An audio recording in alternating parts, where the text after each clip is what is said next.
जय हिंद। देखिए आज की क्लास में हम हिंदी पद का विकास है, हिंदी पद का विकास जितना भी प्रश्न है बहुविकल्पी सारे प्रश्न आज हम डिस्कस करने वाले हैं इस क्लास में। जो कक्षा 10 के विद्यार्थी हैं वो ध्यान से पढ़े और देखें, जो इम्पोर्टेंट है वही बताएंगे। जो 40-50 क्वेश्चन यहाँ पर हम करवाएंगे उनमें से जो महत्वपूर्ण प्रश्न है उनको आपको बताएंगे, उसी को आपको तैयार करना है। तो चलिए क्लास को शुरू करते हैं। और जो नए स्टूडेंट हैं वो चैनल को सब्सक्राइब कर ले, क्योंकि मैं कक्षा 10 की तैयारियां करवाता हूं। तो चलिए देखते हैं क्वेश्चन। तो हम रीतिकाल से शुरू कर रहे हैं, रीतिकाल से शुरू करेंगे और जितने भी महत्वपूर्ण प्रश्न हैं उनको देखेंगे। तो सबसे ये देखिए पहला क्वेश्चन ही तीसरा क्वेश्चन जो आपका है यही महत्वपूर्ण है कि रीतिकाल की कालावधि है, यानी कि रीतिकाल जो है उसकी कालावधि कब से कब तक है। ये आपके देखिए हर साल पूछता है। तो ये कि जो रीतिकाल होता है वो 1643 ईस्वी से 1843 ईस्वी तक है रीतिकाल। तो एक आपका क्वेश्चन यहाँ पर महत्वपूर्ण बन जाता है, ये भी आपका क्वेश्चन। तो चलिए अगला क्वेश्चन देखते हैं। निम्नलिखित में से रीतिकाल की प्रमुख विधियाँ विशेषता कौन सी है। ये नहीं पूछता है क्वेश्चन तो इसको छोड़ देंगे, आगे आप लोग पढ़ लीजिएगा। चलिए अगला क्वेश्चन, निम्नलिखित में से रीतिकाल को अन्य किस नाम से जाना जाता है। तो ये भी आपके लिए महत्वपूर्ण प्रश्न है कि रीतिकाल को और किस नाम से जाना जाता है, यानी कि रीतिकाल को और किस नाम से जाना जाता है। वीरगाथा काल, अलंकृत काल, श्रृंगार काल। तो देखिए इसमें घ ख और ग, यानी कि ख वाला ये देखिए अलंकृत काल से उसको नाम से जाना जाता है और उसको श्रृंगार काल भी कहते हैं रीतिकाल को। तो ये भी आपका राइट आंसर हो जाएगा। अब आपसे पूछेगा रीतिकाल तो हो गया, अब पूछेगा कि रीतिमुक्त काव्य धारा के दो कवियों के नाम, यानी कि आज से आपसे पूछ लेगा। देखिए रीतिमुक्त काव्य धारा के दो कवियों के नाम लिखिए, जैसे आपको पूछ लेगा यही तो आप क्या बताएंगे। जैसे घनानंद जी है, घनानंद भी क्या है रीतिमुक्त कवि है। और बोधा ठाकुर ये भी क्या है रीतिमुक्त कवि हैं, काव्य धारा के कवि हैं। तो यहाँ से आपके 3 क्वेश्चन मिल गए। चलिए अगला क्वेश्चन देखते हैं। चलिए अगला जो आपसे पूछ सकता है, देखिए ये जो है मैं विद्या से ही करा रहा हूँ, विद्या जो आपका है उसी से आपके प्रश्न करवा रहा हूँ। तो जैसे 7 नंबर पे है रसिक प्रिया के रचनाकार है। देखिए ये भी प्रश्न जो है पूछता है आपसे, मतलब रिपीट करता है। तो देखिए 2023 में नहीं पूछा है लेकिन 2024 में हो सकता है पूछे, तो इसको याद करिए। रसिक प्रिया के रचनाकार है आचार्य केशव दास जी हैं, वो रसिक प्रिया के रचनाकार हैं। चलिए अगला क्वेश्चन देखते हैं। निम्न में से मुक्तक काव्य के कवि हैं। मुक्तक से संबंधित भी प्रश्न पूछता है। तो यहाँ से आप लिखिए मुक्तक काव्य के जो कवि होते हैं वो क्या है बिहारी जी हैं। तो आपको मुक्तक काव्य कवि कौन है बिहारी, तो इसको आप लोग याद रखना। अभी आपको प्रश्न मिलेगा केशव दास की रचना। तो केशव दास की रचना क्या है रामचंद्रिका। केशव दास की रचना क्या है रामचंद्रिका है। तो इसको भी आप लोग देख लीजिए एक बार। और सबसे मोस्ट इम्पोर्टेंट है ललित ललाम में रचयिता है, सबसे मोस्ट इम्पोर्टेंट 2024 में पूछ सकता है कि ललित ललाम के रचयिता कौन है। पद्माकर, भूषण, बिहारी ये नहीं है, कौन है मतिराम। तो मतिराम जहाँ पर भी आंसर आएगा आँख मूंद कर लगा दीजिएगा, ललित ललाम के रचयिता मतिराम। तो चलिए अगला क्वेश्चन देखते हैं। निम्नलिखित में से कौन सी रचना पद्माकर द्वारा लिखी गई है। ये इतना इम्पोर्टेंट नहीं है, इसको छोड़ देंगे। रीति ग्रंथ कितने रूप में मिलते हैं, ये भी आपके लिए प्रश्न मिल सकता है कि जो रीति में ग्रंथ होते हैं वो कितने रूप में मिलते हैं। तो केवल कितने रूप में मिलेंगे 2 रूप में, रीति ग्रंथ 2 रूप है। चलिए अगला क्वेश्चन देखते हैं। अब देखिए यहाँ पर रीतिकाल के प्रमुख अलंकारवादी आचार्य कवि हैं। अब देखिए रीतिकाल आपसे पूछा है रीतिकाल कब से कब है। अब उसके अलंकारवादी आचार्य कवि यानी कि रीतिकाल के सबसे बढ़िया कवि कौन है। तो कौन है राजा यशवंत सिंह भी हैं, राजा कौन सा है राजा यशवंत सिंह भी है, केशव दास भी हैं और तो यहाँ से आप लोग इस प्रकार से आप लोग लगा लीजिएगा। चलिए अगला देखते हैं। चलिए जैसे है आपके कौन है छत्रसाल दशक के रचनाकार हैं, ये भी आपका इम्पोर्टेंट प्रश्न है। देखिए 2023 में पूछा भी है कि छत्रसाल दशक के रचनाकार हैं कौन है भूषण जी। कौन है? भूषण है। तो आप लोग यहाँ से इसको राइट आंसर कर लीजिएगा। देखिए निम्नलिखित में से रीतिकाल के प्रमुख 2 कवि कौन हैं? रीतिकाल के प्रमुख कवि, अभी आपको हमने बताया है कि पद्माकर जी हैं, बिहारी जी भी हैं, और सूरदास नहीं है। सूरदास जो है वो दूसरे कवि के लेखक हैं। तो आप लोग पद्माकर को लगा सकते हैं और बिहारी जी को लगा सकते हैं। यहाँ से आप लोग लगा सकते हैं किसको? आप लोग लगा सकते हैं यहाँ से प्रमुख 2 को, बिहारी और पद्माकर को। चलिए अगला क्वेश्चन देखते हैं। गंगा लहरी रचना है, गंगा लहरी रचना है किसका है? तो ये आपसे देखिए 2023 में ये पूछा है कि गंगा लहरी रचना है पदार्थकार की। तो ये इतना इम्पोर्टेंट नहीं है क्योंकि हमेशा पूछता नहीं है, कभी देखिए 2023 में पूछ लिया है, ये मतलब नहीं है कि ये दोबारा पूछेगा। चलिए अगला क्वेश्चन देखते हैं। रीतिकाल के वीर रस के प्रसिद्ध कवि हैं। तो रीतिकाल के यानी कि जो वीर रस के कवि कौन है? भूषण जी हैं। रीतिकाल के देव सदानंद बिहारी, देखिए बिहारी तो हैं लेकिन कैसे कवि हैं? वो दूसरे कवि हैं। देखिए रीतिकाल के ये भी नहीं कवि है, ये भी नहीं है, भूषण जी हैं। तो भूषण किसके कवि है? वीर रस के। तो यहाँ से इस प्रकार से आपको आंसरों को चूज करना है। जैसे कि एक प्रश्न आपको मिला इसमें कि रामचंद्रिका के रचनाकार हैं। देखिए 2023 में ये भी पूछा है। तो रामचंद्रिका के रचनाकार कौन है? बिहारी भूषण, मतीराम जो वो तो दूसरे हैं, केशव दास। कौन है? केशव दास जी रीतिमुक्त कवि हैं और रामचंद्रिका के रचनाकार भी हैं। तो चलिए अगला देखते हैं। देखिए ये सभी क्वेश्चन जो है 2023 में पूछे हुए हैं, तो इनको आप लोग को तैयार कर लेना है, एक बार देख लेना है, तैयार हो जाएगा, कोई दिक्कत नहीं है। भूषण किस युग के कवि हैं? अब बताइए। भूषण जी हैं रीतिकाल के, आदिकाल के, भक्तिकाल के नहीं है, आदिकाल के भी नहीं है, आधुनिक काल के नहीं। कौन से काल? रीतिकाल के कवि हैं। चलिए अब बिहारी किस युग के कवि हैं? बिहारी अभी आप लोग देखा है कौन से कवि हैं? रीतिकाल के कवि हैं। तो इस प्रकार से जब याद करोगे तो आपको आगे मिलता जाएगा इस प्रकार से आंसर, कोई दिक्कत नहीं होगा। अभी देखिए हमने बिहारी को देखा है रीतिकाल के, तो यहाँ से वो भी आ गया तुरंत रीतिकाल। अब चलिए ये देखा केशव दास काव्यधारा के कवि हैं, रीतिबद्ध। तो केशव दास जी हैं वो क्या है? रीतिबद्ध काव्यधारा के कवि हैं।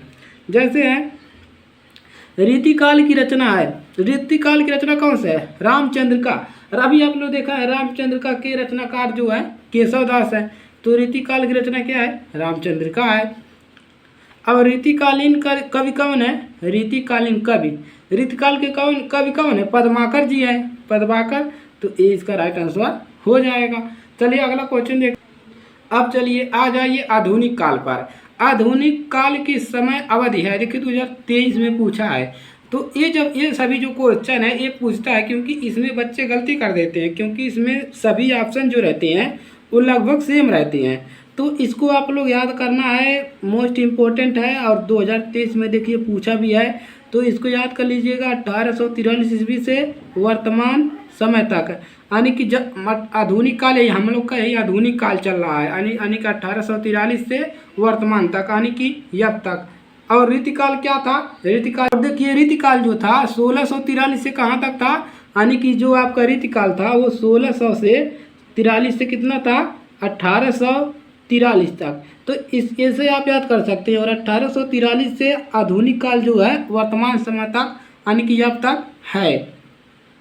अब बताइए आधुनिक काल के कवि नहीं है इनमें से, आधुनिक काल के कवि नहीं, बिहारी नहीं है, भूषण भी नहीं है, और मैथिली शरण गुप्त जी हैं।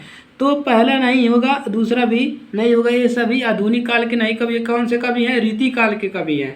चलिए अगला देखिए। निम्नलिखित में से आधुनिक काल की विशेषताएं कौन सी है? जीवन के अर्थात को प्रार्थना, बौद्धिकता की प्रार्थना, तो यही 2 आंसर हो जा सकता है। चलिए भारतेंदु युग किस काल के अंतर्गत आता है? तो ये क्वेश्चन उतना इम्पोर्टेंट नहीं है। चलिए अगला क्वेश्चन। अद्भुत आलाप के कवि हैं, इसको भी छोड़ दीजिए। चलिए निम्नलिखित में से आधुनिक काल के अन्य नाम है। हाँ इसको जरूरी है, मोस्ट इम्पोर्टेंट है कि आधुनिक काल का और दूसरा कौन नाम है?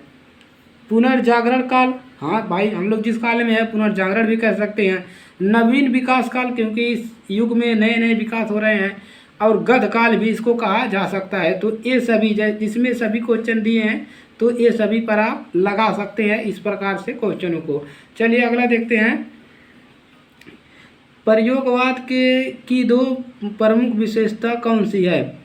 ये क्वेश्चन आपके देखिए 21-22 में पूछा है, 23 को गायब कर दिया है, हो सकता है 24 में पूछ ले। तो घोर वैयक्तिकता और यथार्थवादी दृष्टिकोण, तो ये दोनों आपके राइट आंसर हो जाएंगे। द्विवेदी युग का प्रसिद्ध कवि है। अब देखिए द्विवेदी युग आ गया। द्विवेदी युग का प्रसिद्ध कवि कौन है? मैथिली शरण गुप्त। ये मोस्ट इम्पोर्टेंट है द्विवेदी शरण गुप्त का।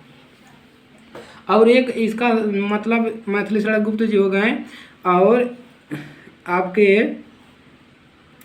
मैथिली शरण गुप्त का एक यानी कि महाकाव्य जो है साकेत है, तो ये भी आपसे पूछता है। चलिए अगला देखिए।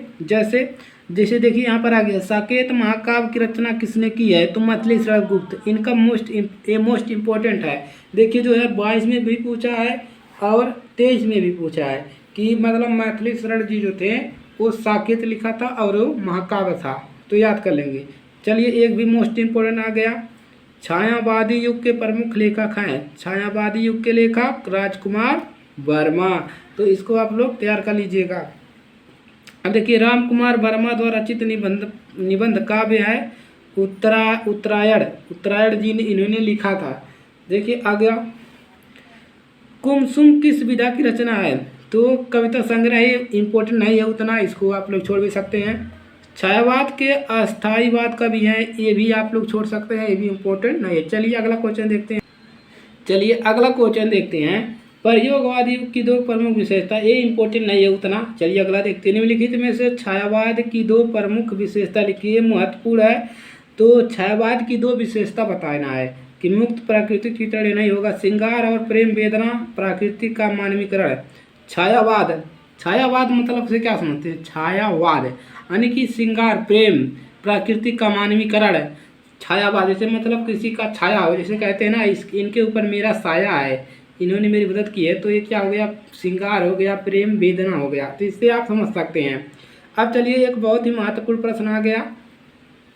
देखिए प्रगतिवादी युग की कालावधि है। अब बताइए, आपने रीतिकाल पढ़ा 1643 से 1843 है, और आधुनिक काल कब से था? 1843 से अब तक। अब प्रगतिवादी युग कहाँ से है? 1963 से 1943 तक। तो इसको आप लोग याद रखेंगे। और पर्यायवादी और प्रयोगवादी दोनों एक ही साथ आएगा। अब देखिए जहाँ से ये खत्म हो रहा है प्रगतिवादी, वहाँ से प्रयोगवादी चालू होगा 1943 से 1953 तक। तो ये दोनों क्वेश्चन आपके मिलते जुलते हैं, ये दोनों क्वेश्चन। तो यहाँ से आप लोगों को ट्रिक करना है कि प्रगतिवादी 1936 से 1943 तक था, और प्रयोगवादी के बाद प्रयोगवादी आ गया 1943 से 1953 तक।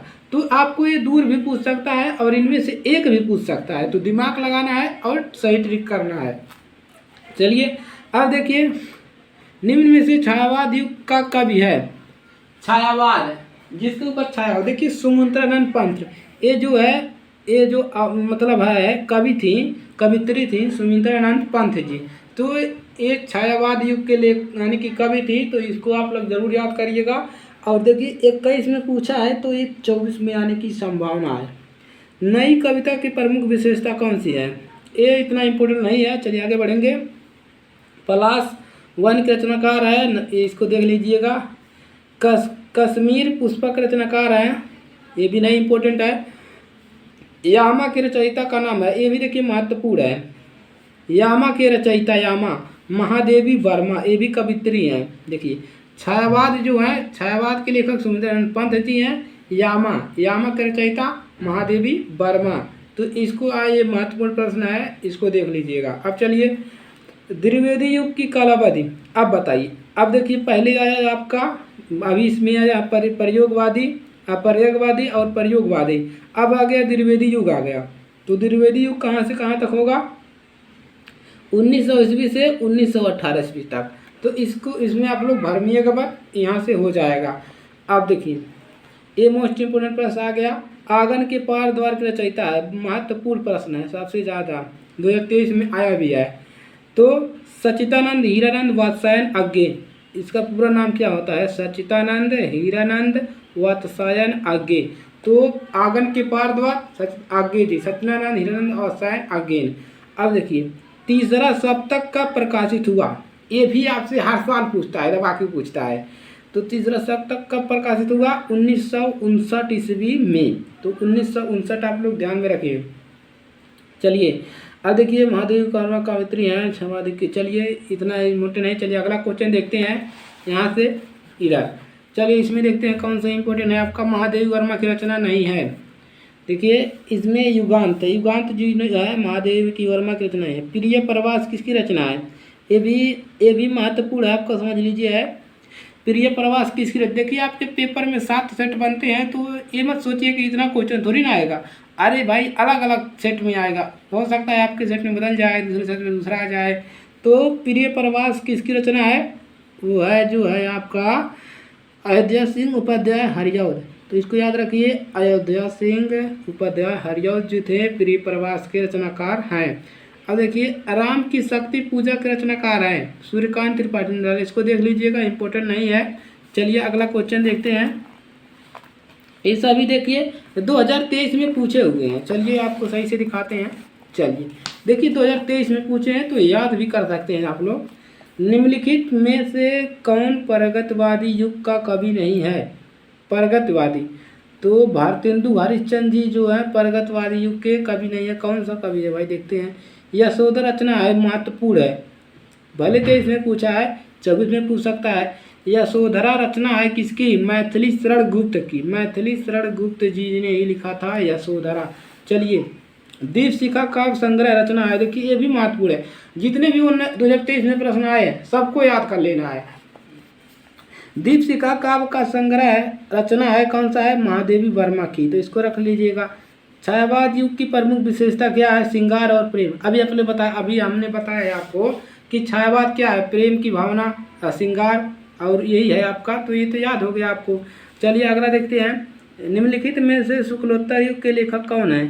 वासुशरण देव अग्रवाल, तो इसको देख लीजिएगा। साकेत, देखिए अब यार साकेत किस युग की रचना है? तो कौन सी है? द्विवेदी युग की। और साकेत जो है महाकाव्य है और मैथिली शरण गुप्त जी ने इसको लिखा था, याद हो गया। चलिए लोकायतन, लोकायतन के रचनाकार हैं सुमित्रानंद पंत। चलिए बहुरी अकेला के रचनाकार है, महत्वपूर्ण प्रश्न, वेरी वेरी महत्वपूर्ण प्रश्न है कि बहुरी अकेला के रचनाकार हैं अशोक वाजपेयी, इसको याद रखिएगा, 2023 में पूछा भी है। अब चलिए 2-3 क्वेश्चन और है। तार सप्तक के संपादक, महत्वपूर्ण क्वेश्चन है। तार सप्तक के पहचान वो जो है आज्ञे जी हैं, आज्ञे जी तो महत्वपूर्ण पूछता है सभी। सुमित्रानंद पंत की रचना है युगावली, तो चलिए इसको देख लीजिएगा। चलिए आगे बढ़। चलिए अब देखिए हमने आपको पूरे 60-63 क्वेश्चन कराए हैं, यानी कि इसमें क्लास में आपको लगभग 60 से 63-64 क्वेश्चन कराए हैं। तो इनमें से आपको हमने 30-40 क्वेश्चन महत्वपूर्ण बताए हैं, 50 क्वेश्चन। तो उन क्वेश्चनों को आप लोग पढ़िए और उसको देखिए ताकि कैसा पूछ रहा है। देखिए आपका जो है 20 नंबर का ऑब्जेक्टिव बन रहा है, तो आपके पूरे नंबर तो मिलने चाहिए। तो आप लोग मेहनत करिए और पढ़िए। चलिए आज के लिए सिर्फ इतना ही, और अगर क्लास अच्छी लगे तो वीडियो को लाइक कर लीजिए और अपने दोस्तों के पास शेयर कर दीजिए। देखिए अभी आपको हम सब कुछ बताएंगे कि इसमें कैसे आप लोग गद्य को लिखेंगे, कैसे पेपर में आएगा, मॉडल पेपर भी करवाएंगे, तो कोई दिक्कत मत लीजिए। चलिए आज के लिए सिर्फ इतना ही, मिलेंगे अगली क्लास में। तब तक के लिए जय हिंद, जय भारत। पढ़ते रहिए और सभी विषयों पर ध्यान दीजिए।